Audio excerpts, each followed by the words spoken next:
Welcome to our video discussion. Today we are going to talk about diabetes patients and COVID-19 in Slovakia as well as in Estonia. You can watch this video on Facebook of Slovak Crohn Club as well as of Estonian IBD patient organization. If you have any questions, please feel free to put them into comments and we will answer as soon as possible. But let me first of all welcome our guest from Estonia, Mr. Janek Kapper. So, hello, Janek. How are you today? Hello. Thank you for inviting, and thank you for the opportunity to share our experience in these difficult times. I am actually really good. We are staying at home with the family, so we've been safe. How are you? Yes, I am also healthy. That's the most important thing for us. And also, we are generally at home. So, yeah, I'm good. Okay, if we can start, can you tell me a little bit more about your patient organization in Estonia? Yes, our organization is a pretty young organization. We just founded it in 2015. So we just had a 5th anniversary. Oh, nice. But as we are in the lockdown, so there's no party, so we have to wait with this occasionally. And we have 75 members.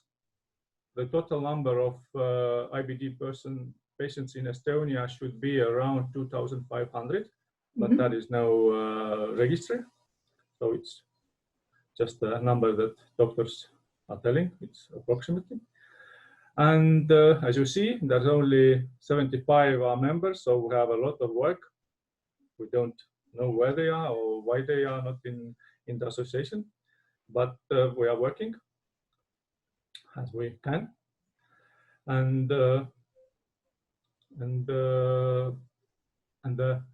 response today is actually good. The people are happy. They have these options to ask. Even these days, when we don't meet, we have all these electronic channels and emails and homepages. So even now, I can talk and the new persons are finding us. So I'm really glad. Thank you very much for the answer.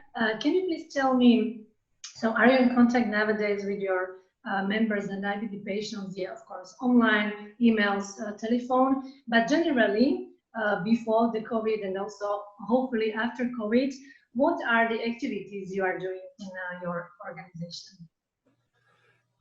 Yeah, actually, we had really big plans for this day this year, but the thing we usually are doing is every month we have a physical meeting in Tallinn and in Tartu. These are the two big towns in Estonia. And this is the option that patients who want to come and just talk or something ask, they can come and meet us. And this is now cut off. We cannot do it. That's really sad because no, not everyone is mobile. They don't have all those Zooms, and even for me, sometimes you have to do some presentation or something, and then you have some problems. The video not working or the voice is not here. So I don't blame them. It's usually tricky. Then we have two bigger events. It's in the spring. We have seminar in Tallinn and in autumn in Tartu, or vice versa, where we have the doctors and interesting topics that our members are wanting to know more. And then there is a whole bunch of things we are doing. We try to raise awareness. That means we are going out, we are in the public, we make posts, we like to walk and do some activities outside. But now we are not sure that we can do it this year, because even if the virus is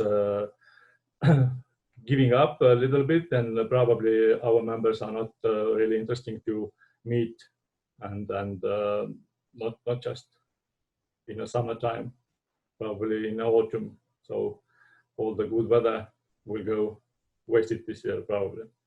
And then we planned this year online seminar. it will be in 19th of May, the IBD day worldwide. Then we thought that we can do one seminar online. And also we are just updating our homepage. What else can we do? So we're just looking what info needs to be updated, what needs to be added. And actually that's all. But when I looked your last quest from France, I said, wow, they are doing such a lot of things, and I thought, I need to do something else. Probably I tried, if this going one more month, then I'll probably try to do one online meeting, like the monthly meeting that maybe someone wants to connect, and then this could be actually a good thing, but we'll see. But what are you doing? Yeah, tell me more about your association. Yeah, thank you very much for the question.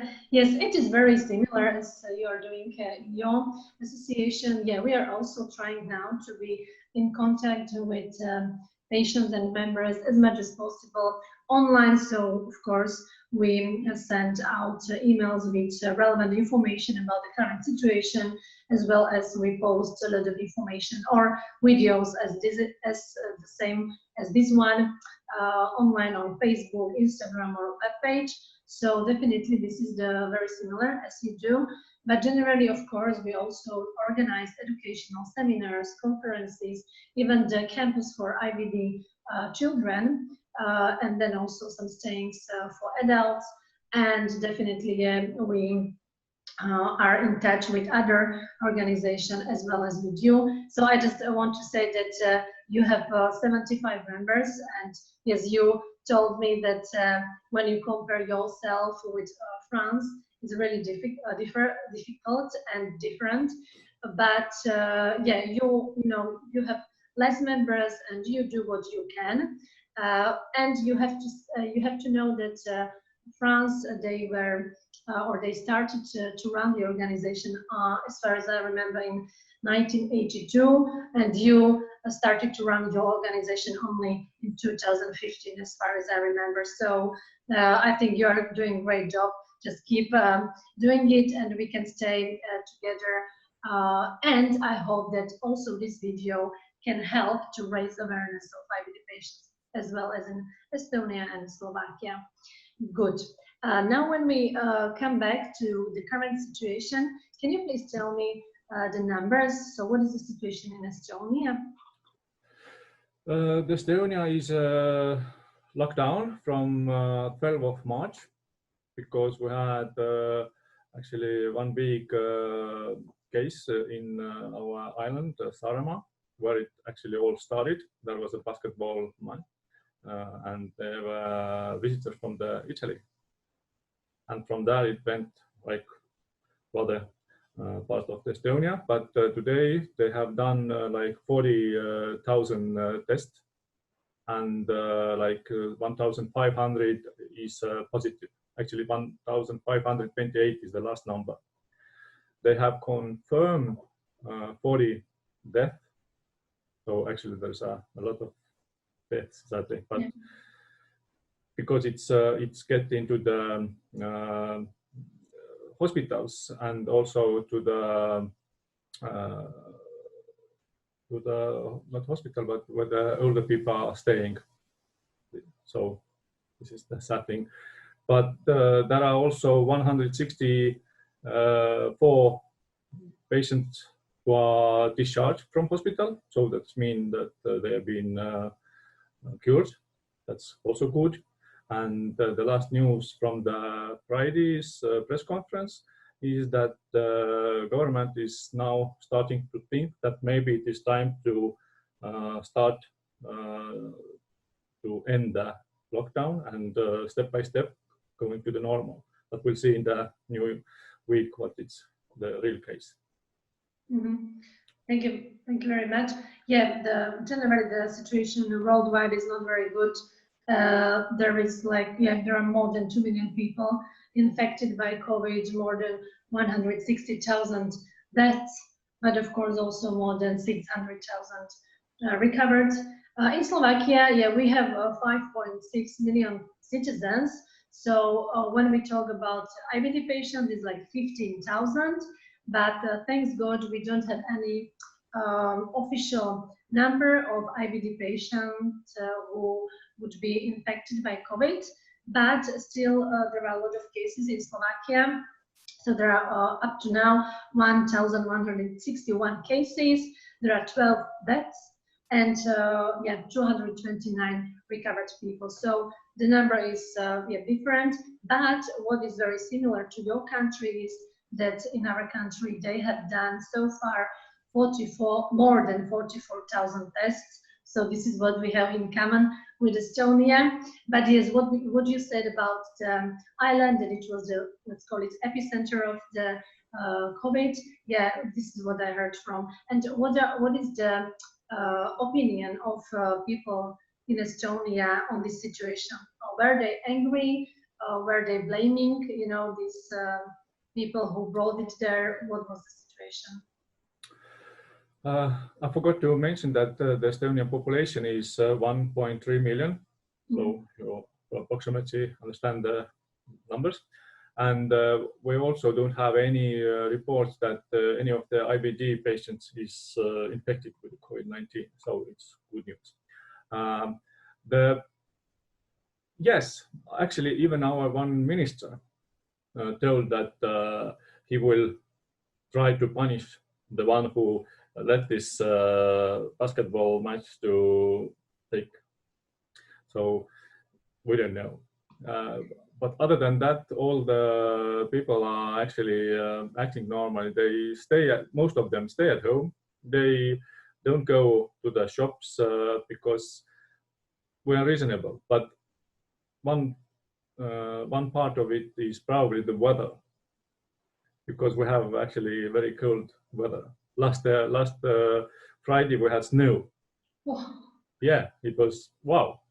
So you can understand that you don't want to go outside. It's windy and rainy and wind and snow, all this. But like 1 week ago or so, we had 15 degrees warm weather, and everyone were outside. They were to the nature, all the popular places, and even the local government closed the very popular places. Like parks and yeah, because not the parks, but you usually drive from the Tallinn a little bit further to the countryside, and there is like a Jägala waterfall. So everyone want to go and see, and so they close the roads, so people are not going, because when you go out and you never used to see so many cars and people in the forest. So now all the cars are like it's autumn, everyone is picking blueberries or something, but now they are just walking in the forest. So even the popular places are now closed, and the police and the local municipality police are driving constantly, just cruising over those places and searching. And if you are walking, we have this rule that you can be 2 people and 2 meters distance. If you more than 2 people then police will stop you, will talk to you first time, and they have, I think, even done some fines to some people who doesn't understand this rule. So, but next week we are getting a little bit warmer. Even me thinking we should get out. It's been too long, like 5 weeks in an apartment. I'm feeling anxious. Good. So yeah, the situation is a little bit different, because in Slovakia we have very nice sunny warm weather around 20 degrees. So it was for us even worse to stay inside. Imagine that you live in flat with 2 children and you can't go out. So we had actually a real lockdown, and we were not able, but it was a ban that you can't go out during the Easter time. And it was really, I have to say, very hard, but we did it. And but when we go out, we have to wear masks. Is it also the same in Estonia? So you have to wear a mask, or is it just recommended? Actually, I will point out it's 3 boys, not 2. So you can imagine. But back to the mask, we have a confused situation because first the government said you shouldn't wear the mask, it doesn't give you a protection. Then they say you should wear the mask, but there are no masks nowhere. Then they were able to ship something, but now they find out that they are the worst version of it. It's only blocking the dust. It's like not the surgical mask, but the PPF1, I think was the number. So, and we're like a mix, but as I am going to the shop, because first 3 weeks I was managed to get my food with online, but now it's almost impossible. So I'm going to the shop once a week, and I'm wearing my rubber gloves and the mask. So, and I see in the shop, most of the people are doing the same. So we are trying to be safe, but there are still people that walk outside without, because we don't know, is the mask necessary? Does it keep you safe or not? Because it's confusing. No one knows actually. Okay, yes. So you mentioned that you have no masks. So even in the pharmacy, you have a shortage of the masks. So in Slovakia, fortunately, the situation is a little bit better because, as far as I know, you can even go to pharmacy and they have the masks for you. And what is very interesting that in Slovakia, a lot of people, staying at home and they started to sewing the mask from the fabric. And just not to wait when the mask will be available in the pharmacy, but there is also the lack of disinfection and stuff like this. Is it also that you don't have any disinfection or anything else in Estonia? Actually, we are pretty good situation with the disinfection because our local companies started to make, and we can buy it, and it's actually a pretty normal price because the masks are like I don't know, 5 times more expensive than they used to be, but the disinfection is almost the same, I think, and it's easier to get. You just online and 2 days, and the bottles are at your post office. So it's really good actually, and all the shops and all the working companies who provide some something, then they have all these infection bottles in the lobbies, so it's a good to see. Okay, and so now let's talk about hospitals and doctors. Do they have enough protective gear, masks, respirators, even ventilators, beds? How is it in Estonia? When it started, there was a shortage because even the hospitals didn't have.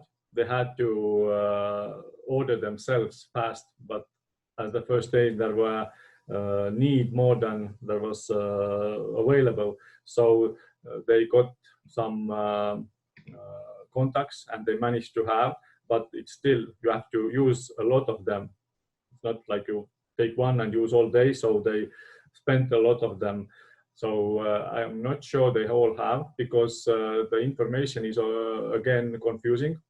One day you hear something, then next day there will be a press release when the government said, no, we have everything. But then you see, but you can donate, so we can buy or like something. We had news that even the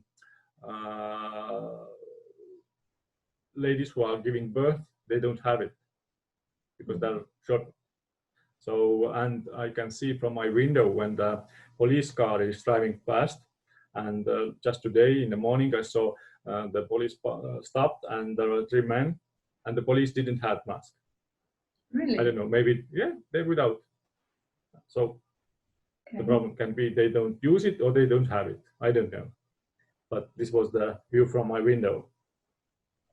So you can. Okay, yeah, thanks a lot for this information.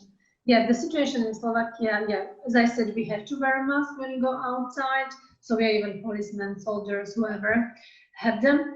But yeah, the situation in hospitals or with doctors it was a little bit similar that we had a shortage and they had to wait for all these things from the government to order it and so on. So yeah, it is very similar. And when now coming to IBD patients, so what is the situation? Do you as the IBD patient receive relevant information from the government or from the, is it via TV, social media, radio? What's the situation? We don't have anything specific to the IBD patients. All the information we are getting is from the online media, from the news, and I've been sending out some information, sharing the EFCA news and the European Patient Forum news. So, because they are reliable source, but there are also a lot of news that there's too much about this COVID, so you can be stressed because whatever you open, it's just COVID-19. So it's better actually just know that we are the people who are in a risk group. So stay inside, do your thing, and just hope it's getting, because if we start to be nervous, think over, our situation can be really bad without the COVID-19. And probably when we get to the hospital, then the hospital is the worst place to be at this moment, because the risk of getting infection from the hospital is probably the highest than when you're sitting at home. So probably, I hope everyone is sitting at home, enjoying, cleaning their house, doing whatever they haven't had time to do before. So who can do it, they are probably enjoying this time. But I have to tell you about the good thing about our government, that our families have children who are going to the schools. So they managed to change the learning process to the online platform. So actually now everything is coming through email. They have special programs. So the learning process is going like in a normal procedure. Even the teachers are doing online, like this Zoom. They are using this. So at least 45 minutes, the children are occupied and the teacher is looking at them. So they are doing something. So you can, okay, it's time to do something, clean the thing that you couldn't do before, or make food or something, because otherwise you have to go and sit and learn. Because actually, to be honest, the teaching part, to be teacher, is hard, because back in our days, we learn differently, let's say mathematics. And now I'm saying, why are you doing like this? When I look at the book and, oh, you have to learn like this, then I have to learn myself again, so I don't teach wrongly, because I know when he's going back to school and doing like I'm used to do, and then just, why are you doing like this? And my father taught me, so I'll be embarrassed. Yeah, this is really the same in Slovakia, that we are also doing like cooking, cleaning house, even tidying up, even teaching children, or try to mentor them. But really, this is the hardest thing for many parents, because we are not the teachers, and the whole process is a little bit difficult. But it is also, as in Estonia, that we have the lessons online with teachers, so at least something. Okay, when coming back to IBD patients, okay, you said that they are doing probably the same as generally or the population. So do you think, do they need or do they lack anything? Do you think we are a little bit comfortable with this situation, or do you think that there is something what the IBD patient really needs right now? I think today we have all the drugs, everything available, because actually it's only 5 weeks lockdown. But we have the rule that you cannot go to pharmacy and buy more than 2 months pills. So this is like the short period, but we haven't had any complaint that there is a shortage of any drugs. And I just asked about what about infusions that you are doing the biological treatment when you have to go to the hospital. Is it working? Because all other hospitals, they are actually not working like they used to do. So you cannot go to the, I don't know, do some operations. Everything that is possible to postpone is postponed. So, and the answer was that actually the IBD patients can go and get like Remicade infusion if they don't have any symptoms, or they are perfectly okay, so they can go and have. And even the other procedures like colonoscopy, the doctor will decide, can it be postponed or we have to do it right now, because they are even doing like some of them emergency cases. But we don't have any family doctor's appointments, physical. Everything is done now by phone. You just call, and because there was fear that if this epidemic is going wider, then we don't have doctors. So I think they made this decision to have some extra doctors in case the hospitals will be everyone is ill. So that's why. So we now just even now we can do it like online. We take the sick leave. We just log in, write that I'm sick, push the button, and you are in a sick leave. Probably half of the Estonian population is now in a sick leave. Yeah, this is also similar to Slovakia, that any endoscopy, colonoscopy is postponed, or the doctor decides if it is very urgent or not. But also regarding the biological treatment, we can go for the infusion and get it. And also, I don't have any information that we have any shortage in cure or medicine. But at the beginning of this pandemic, so in Slovakia, the official lockdown was on the 13th of March. So there some IBD centers, so centers for biological treatment, they closed, and for I don't know what the reason was, and it caused a little bit panic and stress among patients, because they were supposed to go for their infusion and they couldn't even get the information, or when should I have the appointment, is it postponed.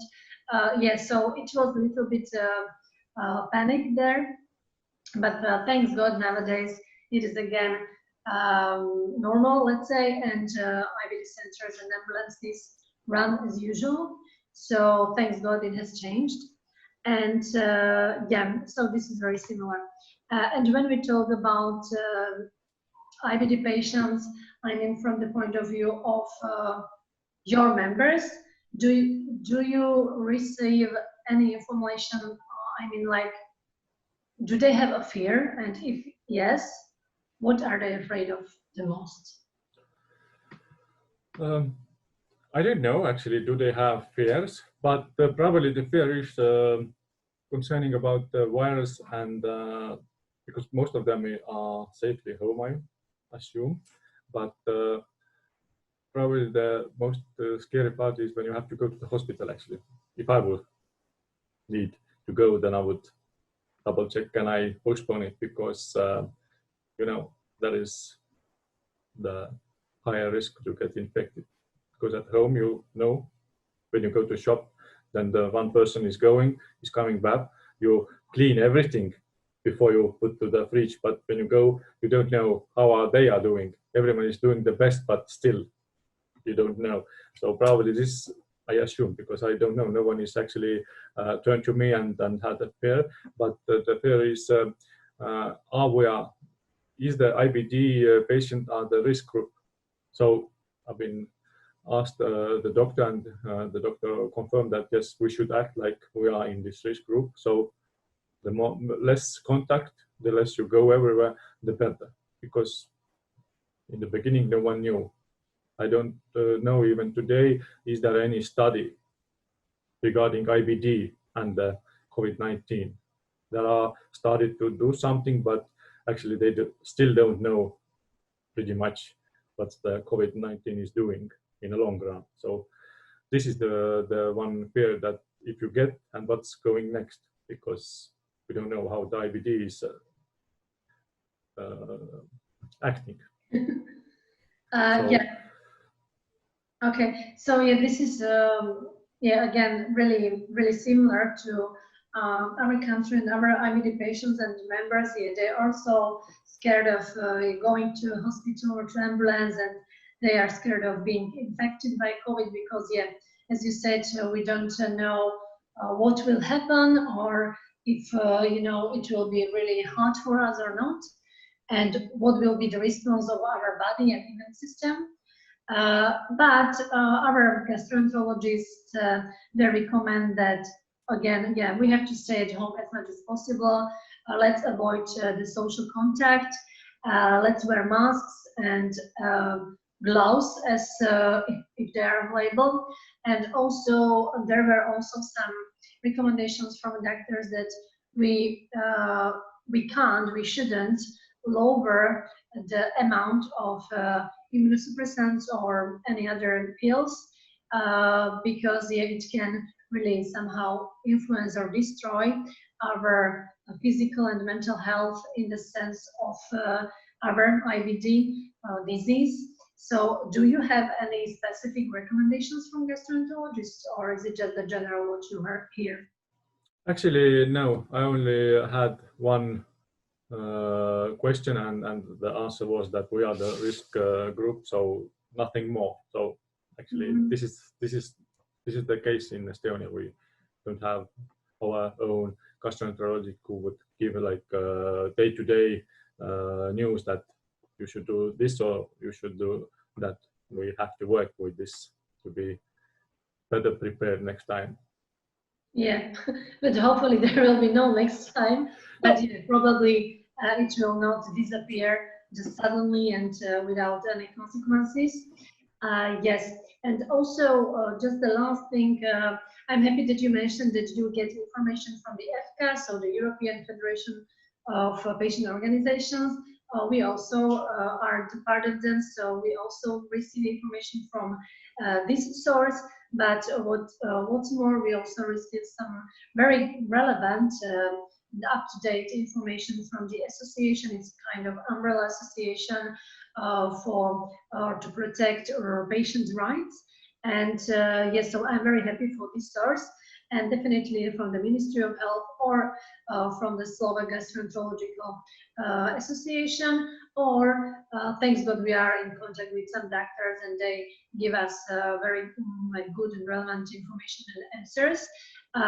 Do you like some source, or is it similar with you in Estonia? Because I know that you mentioned EFCA and European Patient Forum. What else do you have? We are also a member of the Estonian Disability Association, that is umbrella for all this patient organization in Estonia. So everything is coming from them also. So this is the like local level news and all this that we have. When we have questions, we can ask and then can ask. But this is not like IBD, but all the concerning all the patients. Of course, there is the official government site, the Health Ministry.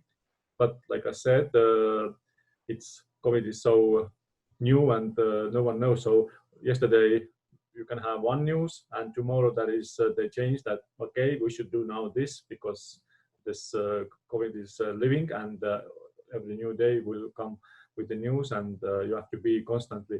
But to be doing this, you like stress yourself actually.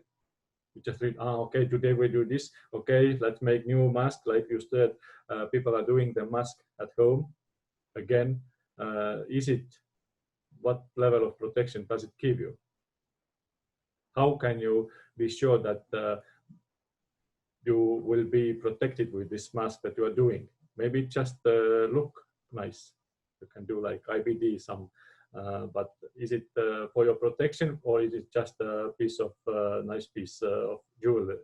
So we don't know, and that's why it's even the way you put on the mask or the gloves or take them off. You have to be constantly like looking at yourself, how I'm doing. Oh, I did it wrong. Now I just touched this and now I touched this. You have the bottle with the disinfection in your pocket. You just clean fast. And again, like I said, I'm trying to make those contacts and visits outside from my apartment less. So there's less stress. And because when I come from the shop, then there is I'm doing with my wife this cleaning process. One is cleaning, I'm putting away, and I'm constantly taking from the wrong table and say, wow, why did you go wash? And I said, okay. No. I fully understand. Yeah, this is something that yeah, we have to take care of and concentrate what we are doing when wearing and unwearing the mask and putting it up and down. And this is the same with gloves. Janek, I think we have discussed many points from Slovak point of view as far as Estonian. So I think we can probably finish this discussion, but thank you very much. It was really great to have information directly from Estonian patient organization. And I'm really looking forward to meet you personally after the COVID-19 will be over. And I also send greetings to all people in Slovakia, all people in Estonia, and fingers crossed for us to be healthy as much as possible. Thank you. And also greetings to patients and all the patients in Estonia. And let's stay at home, let's stay safe, and we will meet again in physically. Thank you. Bye. Thank you. Bye-bye.